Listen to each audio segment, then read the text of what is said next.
John F. Kennedy's father was a major figure in American history and politics. He was a financial genius and a political power player. However, he wasn't known for his morality and character and has done some very questionable things in his time. Here are 8 terrible things done by JFK's father. Number 1. He brought his mistress along on a family vacation. Joseph Kennedy, after marrying Rose Fitzgerald in 1914, quickly gained notoriety for his affairs. Among his many indiscretions, his most publicized affair was with Gloria Swanson, the acclaimed actress from Sunset Boulevard. Their relationship spanned 2 years, not really bothering to hide it from Rose. On a bold instance, Joseph invited both Rose and Gloria for a European vacation, forcing Rose to witness his affair firsthand.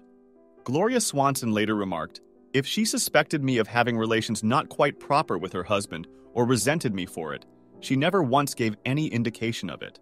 Both Rose and her children were well aware of Joseph's unfaithfulness. Raised in a world where women often bore such burdens silently, Rose had seen and endured much before Joseph. She had been raised in an era where it was the woman's responsibility to hide their husband's shortcomings and suffer in silence. A testament to her resilience, Rose's secretary later recalled that she never showed any pain. Number 2. He may have been a bootlegger. Amid the era of prohibition, rumors of Kennedy's involvement in bootlegging circulated widely. Accusations emerged from everywhere.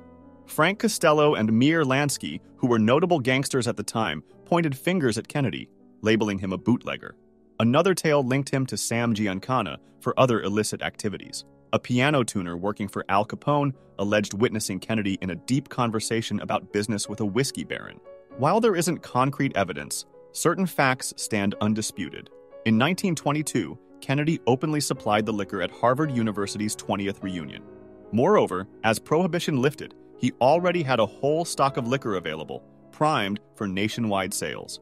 Kennedy staunchly maintained that all the liquor was acquired legally. It's conceivable that such rumors were conjured to tarnish his reputation. Regardless, Kennedy's shrewdness in business was clear. By spotting an opportunity amidst or post-prohibition, he seized it adeptly. Number 3. He was a vocal anti-Semite.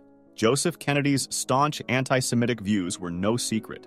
In 1938, as Nazism grew and Hitler intensified his campaign against the Jews, Kennedy stepped into the role of the American ambassador to the United Kingdom. Upon learning about the German Jews' persecution, Kennedy expressed, "They brought it on themselves." He further confided to an acquaintance, "As a race, they stink. Look what they did to Hollywood." His relationship with the German ambassador, Herbert von Dirksen, was noteworthy. Von Dirksen once commented, "Kennedy understood our Jewish policy completely." While Kennedy did suggest a modification to the German approach, it wasn't out of concern for the Jews. Instead, he worried that excessive violence might turn the public against Hitler.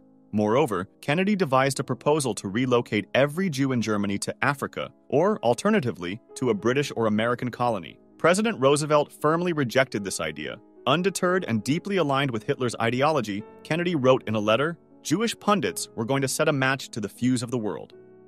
Number 4. He was a Nazi sympathizer.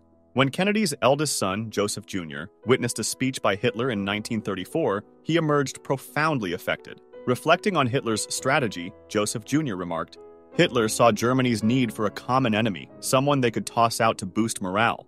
It was too bad that it had to be done to the Jews."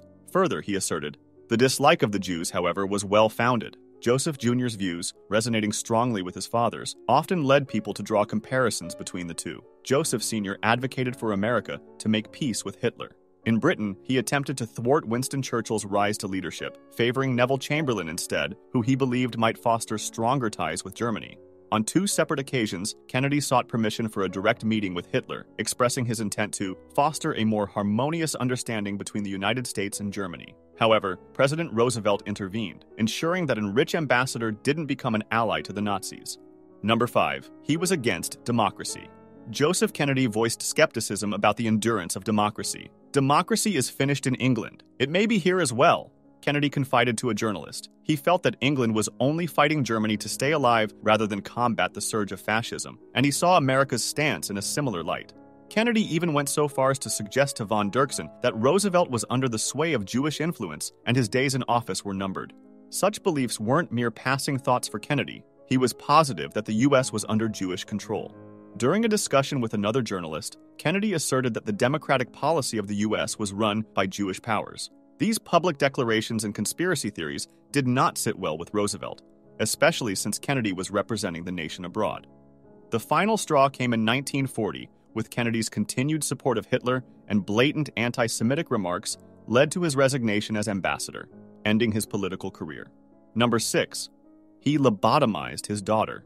After the downfall of his own political career, Kennedy's hopes were vested in his sons, one of whom he envisioned would reach the presidential office. There was only one liability: his daughter Rosemary. Her erratic behavior posed a potential challenge to this vision. Officially, Rosemary had been diagnosed as mentally handicapped. However, modern psychiatrists speculate she might have been depressed. The perceived need to address her condition was summed up by psychologist Bertram Brown. If someone has mental illness in their family, how does he become president? During the procedure, surgeons instructed Rosemary to sing "God Bless America" to gauge her responsiveness. We made an estimate on how far to cut based on how she responded, as described by her surgeon. He stopped when she became incoherent. Post-surgery, Rosemary became a largely hidden figure within the Kennedy family. As remarked by Joseph Kennedy's secretary, Rosemary's name was never mentioned in the house.